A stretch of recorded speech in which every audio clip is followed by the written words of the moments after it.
Nauna pa nga dumating sa akin si Madam. Nung dumating ako sa salon, nandun na sa labas at naghihintay.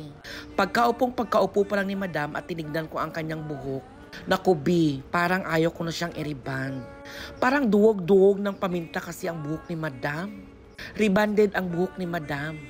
And at the same time, binugbog po siya ng bleach at binugbog ng color.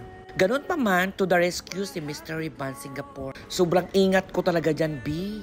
Nilagyan ko ng pangriban ang buhok ni Madam. Natagalan nga ako dyan as in. Sobrang tagal ko sa paglalagay ng number 1. Kasi nga, kailangan nating ingatan na hindi malagyan yung bleach area. Lagi ko lang sinasabi sa mga customer ko, wag na wag kayo magpapa-bleach ng buhok. Dahil number 1 yan na nakakasira talaga. Lalong-lalo na sa mga rebanded. Ay naku, B. Ayan na nga at nakikita nyo. Pagkatapos kong banlawan, i-blower at i-plancha, ito na yung outcome. Medyo nagkaroon naman ako ng pag-asa kasi maganda naman yung outcome. Ang dami talagang putol-putol na buhok si Madam. Pero lumabas naman na silky at manageable ang buhok niya. Number 1 pa lang yan, B. After that, B, ay nilagyan ko na ng number 2 ng pangriban ang buhok ni Madam. At at the same time, binabad ko na rin siya sa Brazilian treatment. At nung binanlawan ko din siya ng isa pang collagen treatment. As in, pinaghalo-halo ko na yung mga treatments para makasurvive yung buhok ni Madam.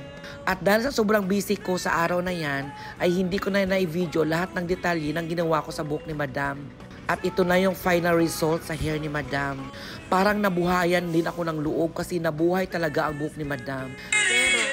Pero pinutulan ko na rin ang buhok ni Madam dyan para matanggal yung mga patay-patay na buhok sa dulo. Sabi ko nga, Madam, this is not yet done. Kasi meron pa talaga sa dulo na mga na-bleach. At kung puputulin ko lahat yan, talagang iigsi na yung buhok ni Madam. Kaya B, wag na kayong magpapableach ha. Thanks for watching!